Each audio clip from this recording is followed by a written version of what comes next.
यहाँ बालेर आए पनि केही हुँदैन रवि आए पनि केही हुँदैन केही हुनेवाला छैन जो आए पनि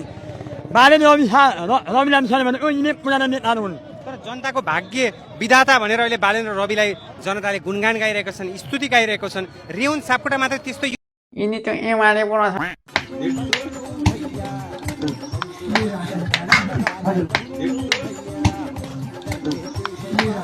ल दाजु छिटो थाको म आउँ ल सकिन्न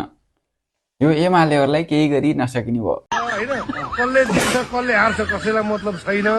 तर बाख्रो ब्याएन भने पोको कुटो चाहिँ पाइँदैन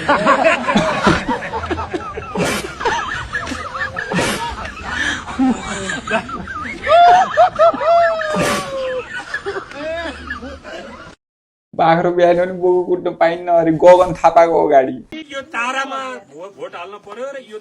सानोमा दिएको भोट तारामा दिएको भोट तारा यो मैले पाउने भोट हो यो म त घन्टी बजाउनु पनि लाग्यो यसपालि घन्टी बजाउनु मन लाग्छ मलाई यो। तारामाथि ड्याममै ठोदिने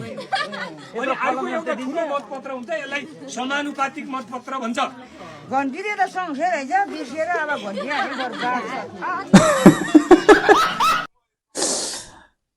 भोट केमा हाल्ने आमा एमालेमा एमालेमा किन हाल्ने हामीलाई भत्ता साथ दिन्छ खान पाइन्छ अनि एमाले आएको चिन्ह के हो त अनि घन्टी घन्टी हो